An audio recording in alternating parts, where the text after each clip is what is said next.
तर आज आपण बघणार आहेत प्रॅक्टिकल ऑन स्टॉक मार्केट हा विषय. ह्या विषयावरती जितके पण इम्पॉर्टंट क्वेश्चन येतील ते तुम्हाला मी सर्व कन्सेप्ट सहज सांगणार आहे. त्या अगोदर आपण एक रिअलमध्ये प्रॅक्टिकल बघूया.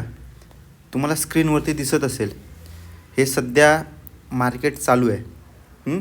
स्टॉक मार्केट चालू आहे. त्या मार्केटमध्ये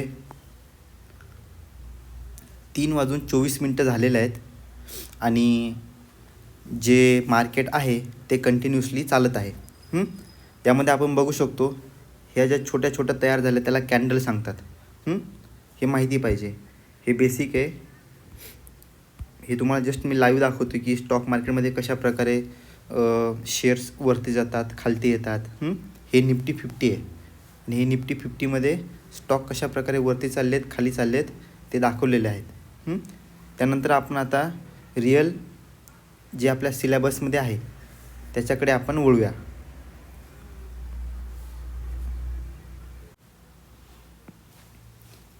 तर आपण आत्ताच लाईव्ह बघितलं कशा प्रकारे मार्केट खाली वरती जातं आणि कशा प्रकारे ते शेअर्स पडतात वरती जातात.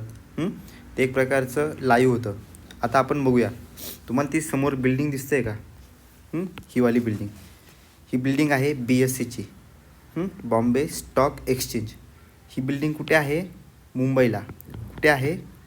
मुंबईला. हे आपल्याला माहिती आहे. आणि आजचा जो विषय आहे ना आपला, तो विषयाचं नावच आहे स्टॉक मार्केट. काय नाव आहे? Stock market. तर जेवढे पण प्रश्न येतील कशाबद्दल येतील सगळे स्टॉक मार्केटबद्दलच येतील. त्याच्यामुळे स्टॉक मार्केटची एकूण एक कन्सेप्ट तुम्हाला क्लिअर असली पाहिजे. सगळ्यात अगोदर आपण काय बघूया की व्हॉट इज BSE. त्यालाच आपण मराठीत काय सांगतो? बॉम्बे स्टॉक एक्सचेंज म्हणजे काय? तर आपण हे अगोदर बघूया. बॉम्बे स्टॉक एक्सचेंज म्हणजे काय? तुम्हाला मी ही बिल्डिंग दाखवलीच आहे. ही कुठे आहे? मुंबईला आहे. त्यानंतर आपल्याला बघायचं आहे की बॉम्बे स्टॉक एक्सचेंज म्हणजे काय. तर यामध्ये असं दिलं आहे की बॉम्बे स्टॉक एक्सचेंज याचा फुल फॉर्म, BSEचा फुल फॉर्म काय होतो? बॉम्बे स्टॉक एक्सचेंज असा होतो. त्याची स्थापना कधी झाली होती? 1875मध्ये. आणि आणखीन इम्पॉर्टंट काय आहे की ती आशियामधील सर्वात जुनं शेअर बाजारपेठ आहे. म्हणजे आशिया खंडामध्ये सगळ्यात जुनं जे बाजारपेठ होतं ते कुठलं होतं? बॉम्बे स्टॉक एक्सचेंज होतं. या ठिकाणी काय होतं? शेअर्स, बॉन्ड्स, डिबेंचर्स यांची काय होते? खरेदी विक्री केली जाते. बॉम्बे स्टॉक एक्सचेंजवरती कोण रेग्युलेशन ठेवतं, नियंत्रण कोण ठेवतं? सेबी. त्यामुळे काय होतं? पारदर्शकता वाढते आणि सुरक्षित राहतं. BSEचं जे प्रमुख निर्देशांक जे आहे ना त्याला काय सांगतात? सेन्सेक्स सांगतात. त्यामध्ये काय आहे? 30 आघाडीच्या कंपन्यांचा समावेश आहे. BSE भांडवल निर्मितीमध्ये महत्त्वाची भूमिका बजावते व देशाच्या आर्थिक विकासाला चालना देते. आता हे तुम्हाला एक जस्ट बेसिक तुम्हाला एक ओव्हरलुक आला असेल की काय नक्की BSE वगैरे आहे. तुम्हाला आता मी प्रॉपरली BSE म्हणजे काय ते प्रॉपरली तुम्हाला सांगणार आहे. तुम्ही एखाद्या मार्केटमध्ये जात असाल, भाजीपाल्याच्या मार्केटमध्ये जात असाल. भाजीपाल्याच्या मार्केटमध्ये गेल्यानंतर तुम्ही काय करतात? तिथं वस्तूची खरेदी आणि विक्री करतात. करतात की नाही? वस्तूची काय करतात? खरेदी आणि विक्री करतात. तर त्याच प्रकारे जसं एखाद्या छोट्याशा मार्केटमध्ये एखाद्या कुठल्या पण वस्तूची खरेदी विक्री केली जाते. आता हे एक छोटंसं दुकान आहे. ह्या दुकानामध्ये कसले दुकान आहे? हे भाजीपाल्याचं दुकान आहे. इथे येणारा माणूस काय करेल? भाजीपाला विकत घेईल. म्हणजे हे काय झालं? भाजीपाल्याचं खरेदी आणि विक्री झाली. हा कोण करेल? हा माणूस आहे तो काय करेल? खरेदी करेल आणि इथे जो दुकानदार असेल तो काय करेल? त्याचा माल विकेल. त्याच प्रकारे जी तुम्हाला मी बिल्डिंग दाखवली, बॉम्बे स्टॉक एक्सचेंज BSE जिथं नाव होतं, त्या बिल्डिंगमध्ये काय होतं? खरेदी आणि विक्री होती. कसली खरेदी आणि विक्री होती? Bond, bonds. त्यानंतर काय असतं? डिबेंचर. अशा सिक्युरिटीजची काय होते, खरेदी आणि विक्री होते. ज्या ठिकाणी खरेदी आणि विक्री होते कशाची, शेअर्सची, बॉन्ड्सची आणि डिबेंचरची, अशा ठिकाणाला आपण काय सांगणार, बॉम्बे स्टॉक एक्सचेंज. याचाच अर्थ काय होतो, BSE. तर आपण BSEची पार्श्वभूमी बघूया. तर BSEमध्ये काय असतं, BSE हे एक कशा प्रकारचं मार्केट आहे, भांडवली बाजार आहे. काय आहे, भांडवली बाजार आहे. आणि आशिया खंडातली सगळ्यात जुनं हे मार्केट आहे. कसं आहे, जुनं. त्याची स्थापना कधी झाली होती, 1875 साली. कुठे झाली होती, मुंबईला. जी तुम्हाला बिल्डिंग दाखवली ना, ती कुठली आहे बिल्डिंग, मुंबईची. तर या ठिकाणी काय होत असतं, कसली खरेदी विक्री होत असते, हे आपल्याला इम्पॉर्टंट पाहिजे. BSE जर आलं तर BSE बद्दल आपल्याला गोष्ट माहीत पाहिजे की या ठिकाणी काय होते, खरेदी आणि विक्री होते. कसली होते, शेअर्सची, बॉन्ड्सची आणि डिबेंचर्सची. त्यानंतर BSE जे आहे ते BSE काय करतं, बॉम्बे स्टॉक एक्सचेंज, ते काय करतं, लोकांना एक व्यासपीठ तयार करून देतं. व्यासपीठ तयार करून देतं म्हणजे काय, जसं एखाद्या व्यक्तीला संभाषण करायचं असेल तर त्याच्यासाठीचे संभाषण करण्यासाठी एखादं स्टेज दिलं जातं की स्टेजवर जाऊन तू काहीतरी परफॉर्म कर. त्याचप्रकारे काय, BSE लोकांना व्यासपीठ तयार करतं की जेणेकरून लोक येतील आणि तिथे काय करतील, ट्रेडिंग करतील. तर पहिलं काय झालं, व्यासपीठ तयार करून देतं. त्यानंतर दुसरं सेकंड काय आहे, सेविंगचे भांडवलात गुंतवणूक करतं. लोक जी पण सेविंग करतात ना, ती सेविंग काय करतं, सेविंगचं रूपांतर भांडवलात करतं. म्हणजेच काय, जर एखाद्या व्यक्तीने काही पैसे सेव्ह केले असतील, सेविंग केले असतील, तर ते काय करतात, त्या पैसे वाढवण्यासाठी ते काय करतात, कुठेतरी गुंतवणूक करतात. कुठे गुंतवणूक करतात, तर BSEमध्ये गुंतवणूक करतात. तर गुंतवणूक करण्याचं एक साधन म्हणून याचं काम असतं. त्याच्यानंतर तिसरं काय करतं, भांडवल निर्माण करणे. म्हणजेच काय, पैसे गुंतवून त्यातून नवीन पैसे तयार करणे. म्हणजेच 100 रुपये गुंतवून त्या ठिकाणी 100 रुपयेचा नफा काढणे, त्यालाच काय सांगतात, भांडवलाची निर्मिती करणे. तर हे काय झालं, BSEबद्दल झालं. आता BSEमध्ये सगळ्यात इम्पॉर्टंट काय असतो, BSEमध्ये सेन्सेक्स हा काय असतो, मेन निर्देशांक असतो. जर विचारलं की BSEमध्ये निर्देशांक काय असतो, तर आपल्याला माहीत पाहिजे काय असतो, सेन्सेक्स असतो. त्यानंतर जे BSEचं मार्केट असतं, बॉम्बे स्टॉक एक्सचेंजचं मार्केट असतं, त्याची वेळ काय असते, सकाळी 9:15 ते संध्याकाळी 3:30 वाजता. तर सुरुवात किती वाजता मार्केट होतं, 9:15 ते 3:30पर्यंत. आणि जेवढ्या पण राष्ट्रीय सुट्ट्या असतात त्या सगळ्या दिवशी याला पण सुट्टी असते. सॅटरडे आणि संडेला सुट्टी असते. तसेच ज्या पण हॉलिडेज असतात, ज्या पण सुट्ट्या राष्ट्रीय सुट्ट्या म्हणून घोषित केलेल्या असतात, त्या दिवशीसुद्धा याला सुट्टी असते. आता BSE महत्त्वाचं काय, आपल्याला माहीत पाहिजे BSE महत्त्वाचं का आहे.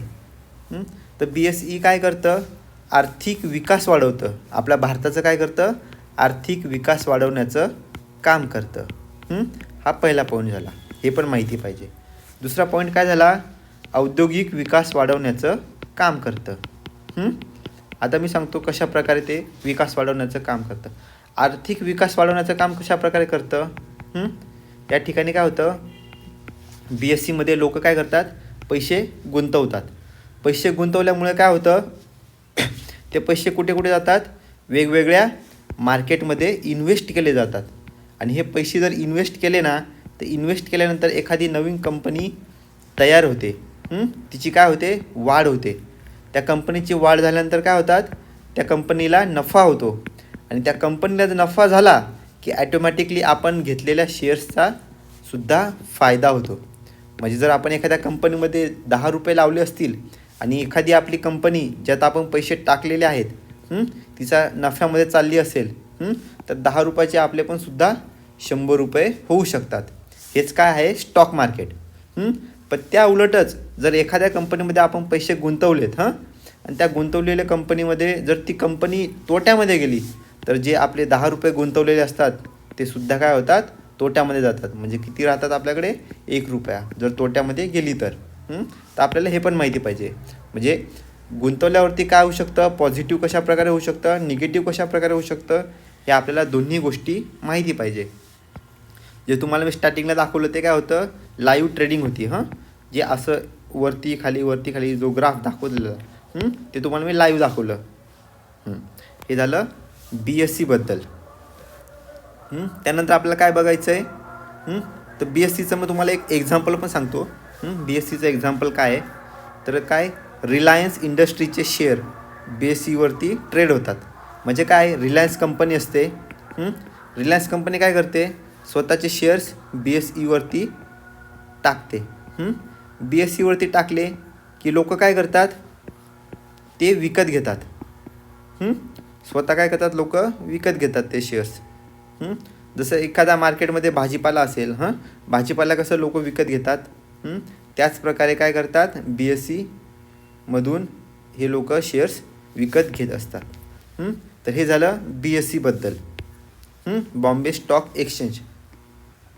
त्यानंतर आपल्याला बघायचं आहे national stock exchange. National stock exchange म्हणजे काय, तर NSEचा फुल फॉर्म काय असतो, national stock exchange of India. त्याची स्थापना कधी झाली, 1992ला. हे आपल्याला माहीत पाहिजे. आणि हे पण कुठं आहे, मुंबईमध्येच आहे. कुठं आहे, मुंबईमध्येच आहे. त्याच्यानंतर याचा जो निर्देशांक असतो, काय असतो, निर्देशांक. जसं आपण बघितला का BSCचा निर्देशांक काय असतो, सेन्सेक्स, तसं याचा असतो निफ्टी. काय असतो, याचा निर्देशांक असतो निफ्टी 50. हा माहिती पाहिजे आपल्याला, ह्या दोघांमधला फरक. त्यानंतर याच्यामध्ये भारतातल्या ज्या चांगल्या परफॉर्मिंग कंपन्याज असतात ना, त्या किती आहेत, 50 कंपन्याचा समावेश यात होत असतो. BSCमध्ये किती असतो, BSCमध्ये 30 कंपन्यांचा समावेश होत असतो. यातला आणि त्यातला फरक तुम्हाला माहिती पाहिजे. काम दोघांचं एकाच प्रकारचं असतं. आता यात काय असतं, जो NSE असतो ना, तो कसा असतो, संगणकीयद्वारा, म्हणजे कसा असतो, ऑनलाईन प्रकारे असतो. इथे पण काय होतं, बॉन्ड्सची, डिबेंचरची खरेदी आणि विक्री होत असते. पण इथे कशी होते, ऑनलाईनद्वारे, संगणकीय प्रणालीद्वारे खरेदी विक्री होत असते. यातला आणि त्यातला फरक आपल्याला माहिती पाहिजे. तर आपण फरकमध्ये काय काय बघितलं, बाकी सगळं तेच आहे की तो काय करतो, व्यासपीठ तयार करतो, आर्थिक विकासाला चालना देतो, औद्योगिक विकासासाठी सहभाग करतो. हे आपल्याला जसं BSCचं आहे तसं सेम टू सेम कसलं आहे, NSEचं. फक्त फरक काय आहे ते आपल्याला माहिती पाहिजे. फरक काय, तर याचा फुल फॉर्म NSE म्हणजे नॅशनल स्टॉक एक्सचेंज, स्थापना 1992ला झाली. त्याच्यानंतर हे कुठं असतं, ऑनलाईन प्रकारे याची ट्रेडिंग होत असते. याच्यामध्ये काय आहे, 50 कंपन्या आहेत. याचा काय असतो निर्देशांक, निफ्टी 50 असतो. त्याच्यानंतर याचं एक्झाम्पल म्हणून आपण काय बघणार, तर याचं एक्झाम्पल म्हणून आपण एक HDFC बँक सगळ्यांना माहितीच असेल. तर HDFC बँक काय करते, आपले जे शेअर्स असते ते कुठे टाकते, NSEवरती टाकते. इथे HDFCचे शेअर्स आले, मग ते शेअर्स काय होतात, तिथे दिसतात. मग लोक काय करतात, खरेदी करतात. हे काय झालं, NSE. हे झालं NSEबद्दल. जर तुम्हाला NSE किंवा BSCबद्दल जर प्रश्न आला तर तुम्हाला लिहिता आला पाहिजे. दोघांमधला फरक जरी विचारला तर फरक पण तुम्हाला लिहिता आला पाहिजे. तर तुम्हाला ह्या दोन कन्सेप्ट समजलेले आहेत. स्टॉक मार्केटमध्ये सध्या इम्पॉर्टंट ह्या दोनच कन्सेप्ट आहेत. आणि याच्यावरती हमखास प्रश्न येतो. हमखास म्हणजे हमखास येतो. हा तुम्हाला याच्यावरती क्वेश्चन CCE1, CCE2, CCE3 आणि जी फायनल एक्झाम असेल त्या फायनल एक्झामला सुद्धा याच्यावरती तुम्हाला क्वेश्चन हमखास मिळेल.